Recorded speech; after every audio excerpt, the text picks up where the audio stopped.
Peace and much love. Today's video is a little different from what I typically do, which is the time lapses. So I'm taking you today on just a walk around New York City with some friends of mine. We went to go see some art on Saturday, and we started off with a studio visit to one of my favorite artists that I've been following for a while now, Kahari Turner.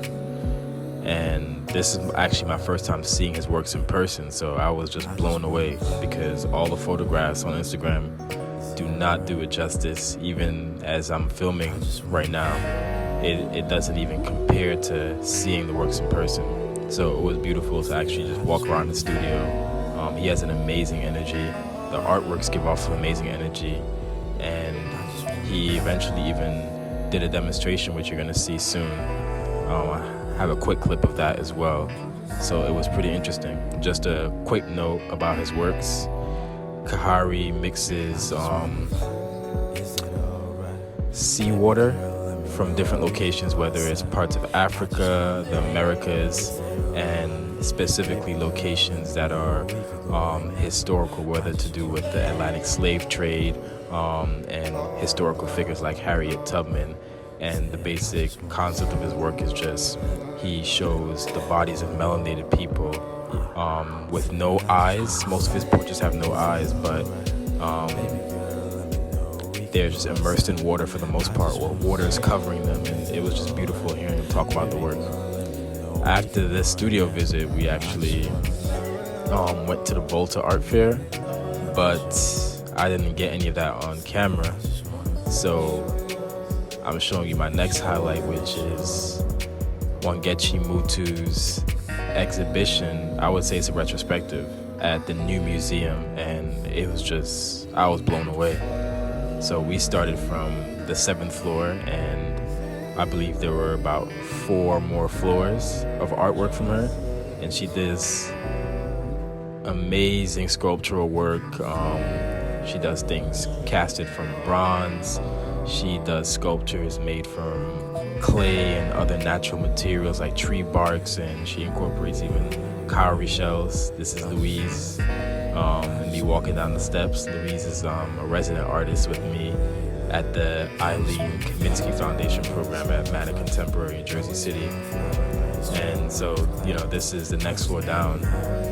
I believe it's the 4th floor, and just amazing crafted bronze works. This is someone's hair plaited in a basket, it looks like. This next one is a serpent figure, which is really cool. I was just amazed by the scale of her work, and yeah, it was just beautiful. On the wall right there, you have some collage pieces, which those are just beautiful as well, but on this particular floor, I was more so fascinated with the sculptures than anything else. They just really inspired me. I love how she did these with the water, and you couldn't even really see into the water. It was just dark, and it made me kind of wonder if she had some type of dark platform underneath the water that the sculpture is laying on that allows you to not kind of see into the water. Whatever it is, it was just amazing, very mystical, such a mystical quality about these works. And a lot of these works on this floor reminded me of certain books I've read about ancient figures, whether it had to do with just different mythological tales, the Anunnaki and different things of that nature. This one right here is one of my favorites.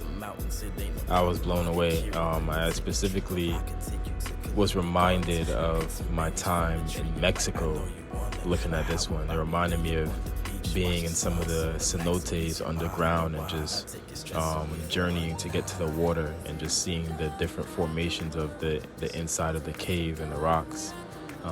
That's the first thing that just kind of came out to me, but just seeing the cowrie shells incorporated into it and just even seeing that foot right there is just interesting, you know.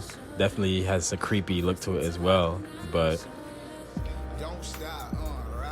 I'm just blown away by the craftsmanship. And here you see there's a video that she has that's actually the artist herself in the video, walking with a basket on top of her head with different goods.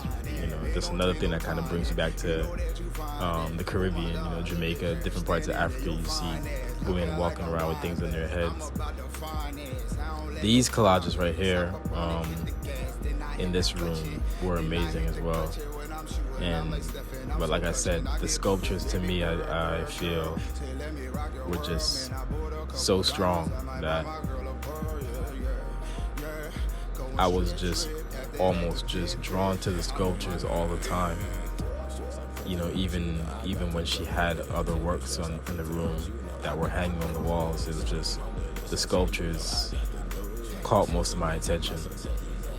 And I don't particularly create sculptures as an artist. As you guys know from my previous videos, you see most of them are time-lapse paintings, but her works are so strong that I just had to engage with most of the sculptures. This floor, I really like the combination of the holes in the wall with those pieces right there. It's almost like craters were hitting the wall. Very, very cosmic.